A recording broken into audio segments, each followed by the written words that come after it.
tlhamalalo go tswa mo SABC Studio 10 Auckland Park, Johannesburg. Ke nna ke Adimilo Malusi mme ke na le Augustine Letlalo. Re go tlisetsa kgaso ya dikgang tsa Setswana. A re iketle mmogo ka tshedimosetso. Mo kgasong eno re utlwa fa go tsweletse dipuisano tsa go ka fitlhelela tharabololo ya tiriso dikgoka ya borraditaxi le ba ditirelo tsa e-hailing.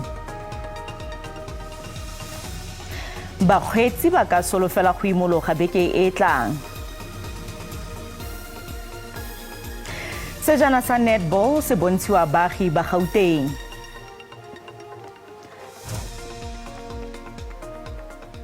Tla re diale. Go tsweletse dipuisano tsa go ka fitlhelela tharabololo ya leruri morago ga tiriso dikgoka ya borraditaxi le ba ditirelo tsa e-hailing maabane bosigo. Go fisitswe dijanaga tsa e-hailing di le 3 kwa tikwatikong ya mabenkele ya Maponya. Go dumelwa fa batho ba le mmalwa ba go betse morago ga gore go runye thuntsano mo tlhaselong eo. Soweto United E-Hailing Association ya re ga ya mane ka gope le go golaganya tiragalo e le industry ya ditekesi. Gope go fa kgotlang e simologileng gareng ga bakgweetsi ba ditekesi tsa di-minibus le ba ditirelo tsa e-hailing e bakile gore bakgweetsi ba ditekesi tsa di-minibus ba tlhasele bakgweetsi ba ditirelo tsa e-hailing. Go dumelwa fa bakgweetsi ba ditekesi ba sa batle ba ditirelo tsa e-hailing ba pega bapagami mo kgaolong eo. We operate actually nationally at any given point or space. As long as you have network, you can request an Uber or a Bolt and you'll find it. But the main thing is that we need to find an amicable way of working and not insinuating that the taxis or whoever has done this, but find facts within the structures.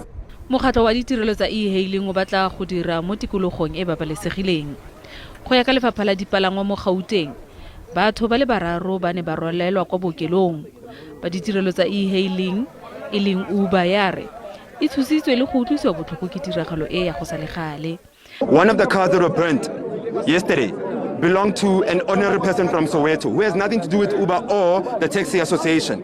So we are saying that we cannot allow that the ordinary people become victims of a situation they don't even understand. The one person that was shot yesterday, luckily no one died from the shootings, but the one person that was shot happens to be someone who has nothing to do with Uber or the taxi association. Bakgweetsi ba ditirelo tsa e-hailing ba tla itsisiwe ka dintlha tse di latelang tsa botlhokwa moraga kopano le banna le seabe. Go le jalo ba lopilwe go tswelela go dira jaaka gale. Go sa le gale re lopile tshwaelo ya gago mo ntlheng ya gore bakgweetsi ba di-taxi ba fisitse dijanaga di le 3 tsa ditirelo tsa e-hailing kwa Maponya Mall kwa Soweto. Go begwa fa ba sa batle ba ditirelo tsa e-hailing ba dira kwa tikwatikong eno ya mabenkele.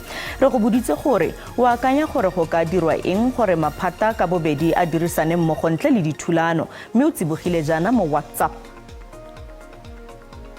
Ke nagana gore tharabollo e tla nna fela maphata ka bobedi ga ba ka nna hatshe ba kgona go buisana ba tla ka tharabollo gore ba ka berekisana yang. Ke nagana gore ka nna one tharabollo hela e siameng. Nna ke re bora di-taxi nke be ba sa fisha dikoloi tja bona nke ntse ba dutse fase le bona ba bolishana le bona ba ba fa mabaka gore why ba fane mabaka and then ba tlhalosa gore a re nya ke dilo tse mo then ba gone go kwishisha ba tla kwishisha ke batho dane ba ba fishetse dikoloi ka mogo ka nnete hape ke tatlhegelo ka mogo ntwa ha e solve problem ntwa kwana e dira dilo di be worse. Go tlhokega tsereganyo ya ka bonako ya masepala yo a amegang le banna le seabe botlhe mme ba nne le tumelano e tla ba direlang botlhe. Ba le bantsi ba letetse go bona gore a SACP tlile go gaisanela ditlhopho tsa ngwaga o tlang e ikemetse kgotsa nnyaa. Seno ke morago ga gore lekoko le gatelele gore le tlile go ema nokeng ANC kwa ditlhophong fa fela semphato se fetotswe. Khosatu le yone e ikwetse phetolo ya semphato morago ga kopano ya komiti khuduthamaga ya yone ya bogareng. Go tsweletse dipuisano gore a SACP e tla tsamaya diragatsa tshwetso ya yone ya go ikemela mo kgaisanong ya ditlhopho tsa ngwaga o tlang. Mo dingwageng tse di sa tswang go feta SACP e kaile fa e tennwe ke go se tsewe tsia. Ga jaana jaaka go lebeletswe SACP le ANC tokololo e nngwe ya semphato e iphitlhela e Khosatu does not have to choose between the SACP or the ANC. because the SACP has not also pronounced on itself standing alone. So we are in the alliance, we rally behind a victory of the alliance. E setse le dingwaga di feta di le 20 SACP e ntse ya kantshana ka kakanyo ya go ikemela kwa ditlhophong ntle le balekane nabo ba semphato. Sešeng jaana baeteledipele ba SACP ba ntse ba ngongorega gore bone le COSATU ba tsewa jaaka balekane ba ba motlana bao ba leng botlhokwa fela ka nako ya ditlhopho. It will certainly divide the movement ultimately. We're aware about that. That's the issue. That is why it's so important that all of us in the alliance must pay great attention to this matter, must strengthen ourselves than weakening ourselves. For instance, we have committed to the rebuilding process of SANCO. We've begun to do concrete work as the Communist Party, starting from the ground, to assist the movement to rise from the ground, from its different weaknesses because of factions.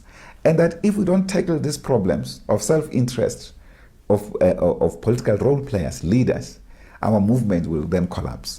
Mosekaseki wa dipolotiki Nkosikhulule Nyembezi a re e tla re re ke dipitse re di bone ka mebala. It is still early to say whether the SACP will contest the elections alone outside of the tripartite alliance.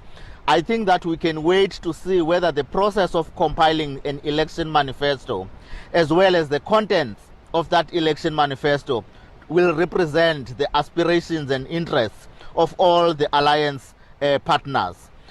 Because we must remember that it costs money and resources to contest an election. Re sa le fo jaaka ditlhopho di atumetse ga go ise go totobale gore a SACP e tla tsaya kgato ya go gaisanela ditlhopho.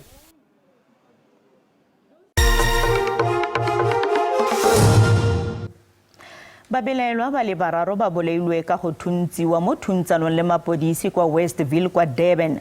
Go dumelwa fa babelaelwa ba khutusitse monna ba mosupile ka sethunya fa na goga madi a go sa itsiweng ke bokae mo bankeng pele ba tshaba ka dijanaga tse pedi. Mapodisi a ne a tsibogela tiragalo eo mme ba simolola go ba lelekisa. One of the suspects' vehicle was spotted along the Dudley Road and a high-speed chase ensued. Realizing that they were cornered, suspects started firing at the police and a shootout ensued. 3 suspects were fatally wounded during the shootout and no police officer was injured. The IPID has been summoned for further investigations. Kgotlatshekelo e kgethegileng ya bosenyi jwa kgwebo kwa Pretoria e buseditse morago dithetso tsa kopo ya meyara wa pele wa Tshwane ya gore dikaelo tsa beili ya gagwe di nolofadiwe. Ngaka Morunwa Makwarela o ne a tlhageletse kwa kgotlatshekelo gape gompieno. Makwarela o lebanwe ke ditatofatso tse pedi tsa tsietso mme engwe ya amana le go retelelwa ke go senola gore o jilwe. O golotswe ka beili ya diranta di le 10,000. Dipelo tsa beili ya gagwe ke gore a nele lepodisi le le batlisisang kgetsi eno lekwalo la gagwe la mosepele. Ga letlelelwa le go tswa mo Gauteng ntle le tetla. O ileditswe gape go bua le badiri ba lefapha la bosiamisi ba mmasepala wa Tshwane le ba komishene ya ditlhopho. Kgetsi ya gagwe e tla tswelela ka Labotlhano o tlang.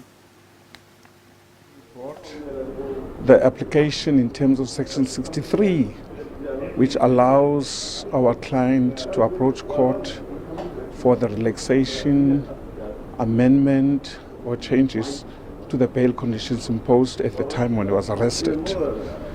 Now, as we have heard, we brought the application.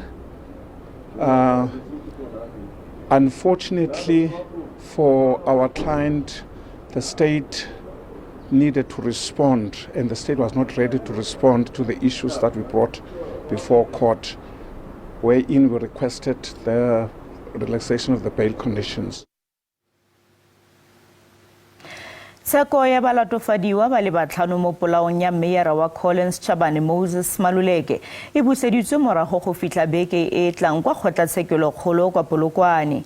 Maluleke o boleilwe ka go thuntsiwa kwa legaeng la gagwe kwa motseng wa Shikundu ka Phukwi ngwaga o fetileng mme morwawe o gobaditswe ka go thuntsiwa mo tlhaselong eo. Fane a konesetsa bosupi paki ya puso yo gape e neng e le molatofatswa mo kgetseng eno o gateletse gore batho ba bantsi ba tshwanetse go rwala maikarabelo a loso la ga maluleke. Avatakari Morauzi o ntshitse bosupi jwa gore pegelo ya gagwe ya ntlha e supile monwana motlhankela wa dipolotiki wa ANC yo neng a le gaufi thata le meyara ebile a sa sekisiwe. O kaile gape fa babelelwa ba bangwe ba le babedi mo morerong ono ba isi ba tshwarwe. Yes, there is someone I mentioned who is not before this court. I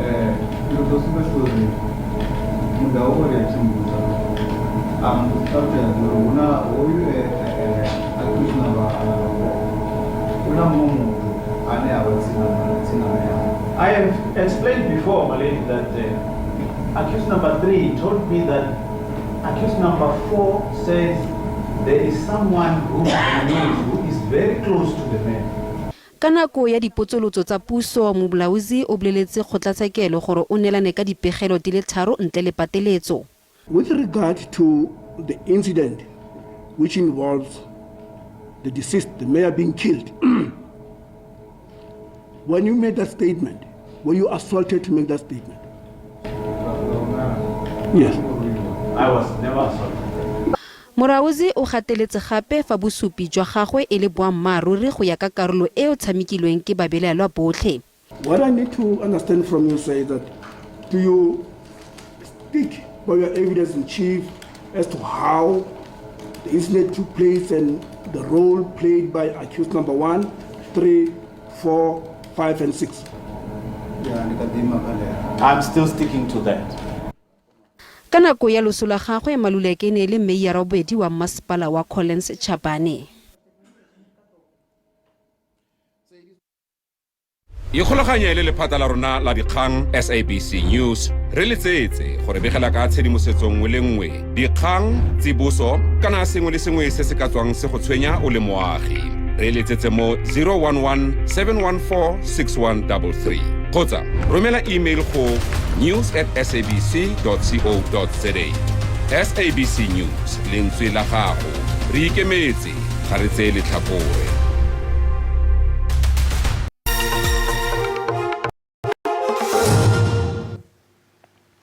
Maloko a semphato sa makoko mararo e leng ANC COSATU le SACP kwa Mpumalanga e ikwela go smart e leng beng ba macro go tsibogela ditopo tsa badiri. Badiri ba macro ba ntse ba boloditse strike dikgwedi di le 3 jaanong ba batla dituelo tse di botoka le go thusiwa ka theko ya uniform gareng ga tse dingwe. Go fitla ga jana go beleseditswe badiri ba le 500. COSATU, ANC le SACP ba ne ba emisitse marekelo a macro ka kwa Mbombela tsi fa ba ne ba gwanta go isa lekwalo la dingongorego kana memorandum of demands. Ke dikgwedi di le 3 badiri ba macro ba le mo seteraekeng. Badiri ba le 500 ba ba tsereng karolo ba beleseditswe fa e sale ka nako eo ya mogwanto. They are looking for a mere increment of 8,000 per month. They are looking for a 12% increment or 900 increment, whichever is above. They are looking for an allowance which is a clothing allowance of 100 rand, uniform allowance. Those are the simple demands that they are making with their employers. And for the past 6 months, the employer has refused to budge or engage in any legal processes. Lekoko la SACP le ne le lwela badiri kgatlhanong le macro. As long as the employer is exploiting workers, he or she shall meet the anger of the South African working class in our province and the South African Communist Party. If the demands are not met, we're going to come here, we're going to fight. They will never find peace until they give in to the demands of the workers in macro. Kabagare COSATU ikuela go mesmat go tsibogela dilelo tsa badiri. We are now calling for the company to make sure that it meets the demands of the workers. We are calling on all peace-loving South Africans and everyone to pledge their support and solidarity to the people of macro.